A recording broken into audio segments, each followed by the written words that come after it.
Hi everybody, welcome. My name's Carol Marshall and I'm the course manager for the CS Self-Pace Center. This is a short video. It shouldn't last more than about 20 minutes, and everybody please watch the whole thing. And if you have more questions, my contact information will be at the end and throughout the presentation. Hi, so I assume that you're here because you are either enrolled in or interested in a CS9 course. This semester we're offering the following: CS9C, which is a C course, CS9E, which is Unix, CS9F, which is C++, and CS9G, which is Java, and CS9H, which is Python. These are second language courses. These are meant for experienced programmers, and we'll talk a little bit more about that shortly. CS47B no longer goes through the Self-Pace Center. If you're watching this video and you're either interested in 47A, 47B, or 47C, or are already enrolled, you don't need to watch this particular video. Instead, you should send me email to the email address there, and I will direct you to what to do next. All right, so we're going to be talking about prereqs. We're very transparent about the fact that we do have sometimes a fair amount of no passes, which we'll talk about shortly. And we want to make sure that every student here does know these courses require prerequisites. What does that mean? You've been mailed the entrance quiz. You should definitely be able to answer those questions easily, or you don't want to take these courses. We also really don't recommend you take these courses. For instance, if you're new to Cal and you're taking 61A and you're thinking of taking Java to prepare for 61B, we also don't recommend that. Feel free to talk to me more about it. These are meant that you are experienced, that you've taken the whole 61 series and you want to pick up another language. If you are looking for alternatives, we listed some at the bottom. For instance, edX.org has a lot of interesting Python courses that you can learn the syntax, and also Data 8, CS10 may have openings, E7 as an alternative. And then you can take a self-paced course later in your college career. Okay, where the Self-Pace Center is located, we are in 200A Sadarja Dai Hall. You enter through the Yali's Cafe. Don't enter through the glass door next door to the lab door that you need the car key. Enter through the Yali's, which I know can be confusing. I have the photo of the door that literally says no exit and isn't marked, so I know it's confusing. And I also mailed you a photo of the door. We will be opening on Monday, January 28th, and our hours, they may change, but for now, this is what we're offering.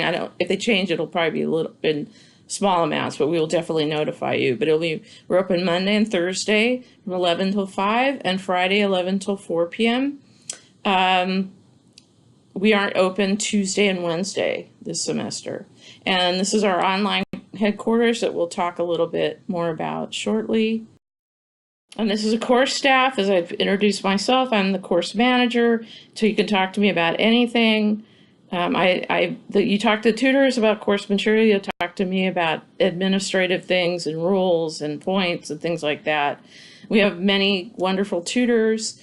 We have one grad student tutor, and the rest are undergraduate tutors who've come back from previous semesters.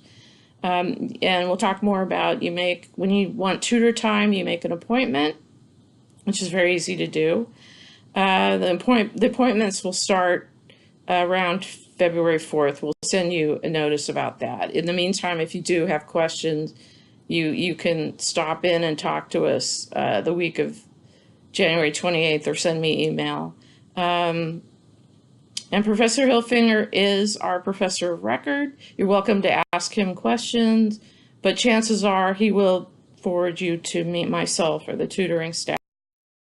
Okay, this is a little snippet about what we're about. Self-paced courses give people an opportunity to learn in their own manner. There's no such thing as normal. And we hope with self-paced students that you do have a growth mindset, because it is about learning, and you'll be mostly learning independently. However, you can't come in and ask tutors questions. Mostly you'll be working on your own, and you're going to be taking quizzes where you may end up, we'll talk a little bit more about it, where you may retake quizzes and to make sure you've learned everything accurately.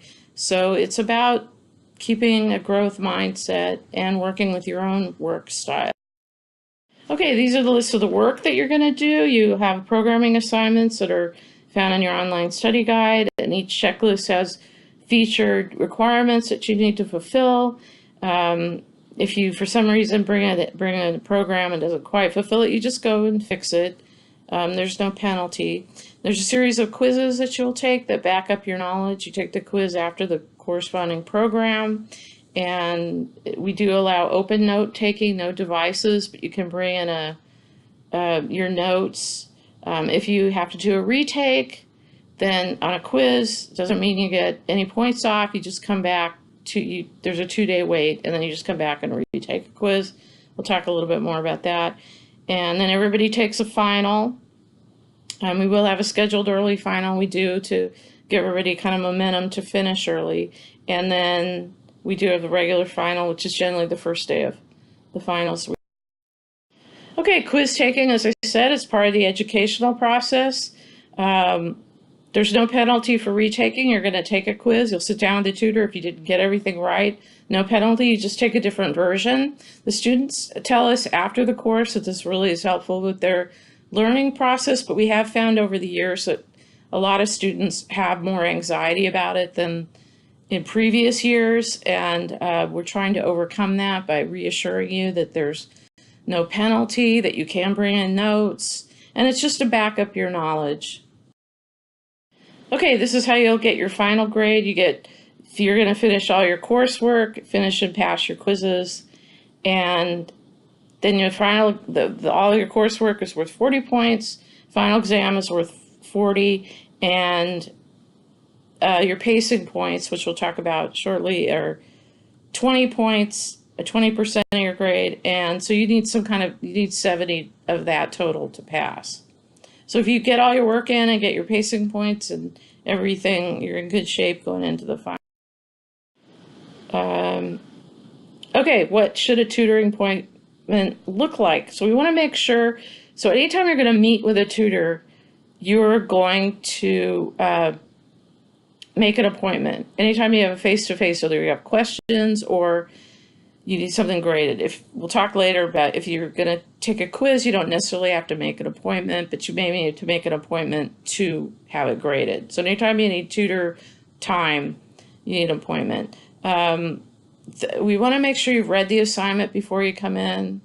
Out of consideration, please don't ask them to help you get started. You need to get started yourself, and then think about your questions ahead of time that you're going to ask. Try your own debugging first. Debugging is part of computing, and so it's a good skill to develop. So really try it first before you really get into some kind of a stuck situation, and definitely ask a tutor. And then if you're ready for grading, then make sure you have your test cases and your commented code, and that it looks professional. Okay, so you're going to be designing your own due dates. You've been mailed a blank calendar, and those will also there'll be blank calendars at the Self-Pace Center.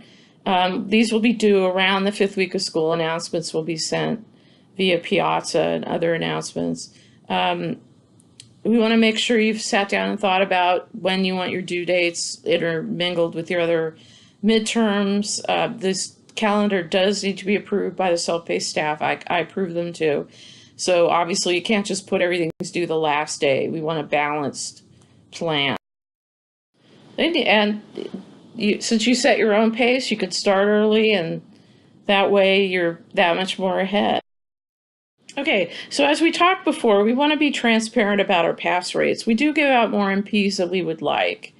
And we find there's two reasons. Number one, students either don't have the prereqs that we talked about, they don't have the background, or number two, they don't have the time.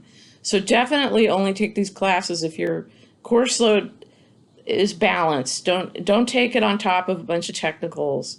Don't take it if it's your first semester and you think you want to take Java to prepare for 61B. That's not the way it works. You should take 61B before you take a 9 series course. And do you have time? There's other ways. If you need units, there's really easier, better ways, and you can come back and take one of our classes later. But there's decal courses, decal.org, which are wonderful. And there's even some computing classes in there that might be more prepared for people who are new to computing. So this is your course material. You'll have the study guide that's all online. You have your programming assignments, your description of quizzes, sample quizzes, supplementary readings, and your textbook. Some of the textbooks are online. Now, computers, we did mail you the link to get a computer account if you would like, that you can use at the EECS Computing on the second floor of SOTA. Most people do end up just using their own computers, which is fine. You can either download an environment that you want to use, or you can SSH with that account. If you haven't SSH'd remotely, you can ask questions about that too, or there's information on the INST page about it. Then the tutors prefer to see running programs on your laptop, but we do have a couple terminals in the center if for some reason you don't have a laptop. And if CSA does offer Unix and Emacs sessions that you might want to look into, they tend to come early in the semester, so I'd look at them now.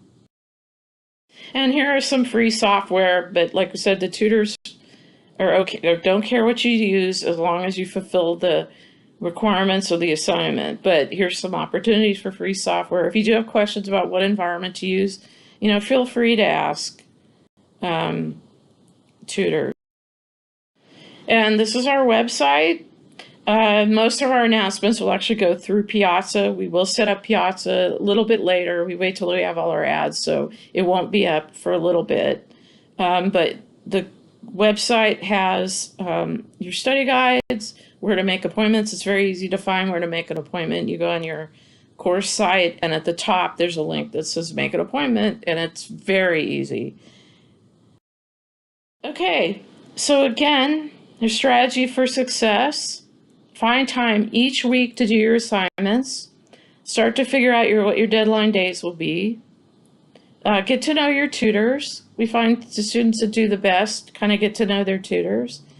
If you get behind, get back on it. We find that students tend to get a little bit behind at midterms, and then they just back off, and that's the great time to just figure out, well, I'll get back to my self-pace course. Maybe I got off of my pacing track a little bit. And we can talk about that later. Missing 1 or 2 pacing points is not going to ruin your chance to pass. You want to follow the calendar you set up, but getting a little bit off is not the problem. It's people that just wait till the very end and end up overwhelmed. That's really becomes a problem for it. And really focus on learning the material, not just rushing for a pass at the end, which does happen. And if you're taking this course for like research purposes, you're not helping yourself if you're just rushing to finish. Okay, so to get started, you want to look up our website, find all the things that you need, read the rules handout that was mailed to you. It's kind of a backup of this information. It's very short, but we recommend that you do, read it. Visit the Self-Paced Center in the near future, and announcements will be sent when the calendars really officially get due. And make sure if you have the background for these courses, it's about mindset, finishing them, and being disciplined. If you don't have a background, don't take the class, and start getting. And then, if you're ready to dive in, here's some of our wonderful tutors working. And if you have questions, really feel free to ask me. My email is right there. Okay, so good luck, and we'll talk to you soon.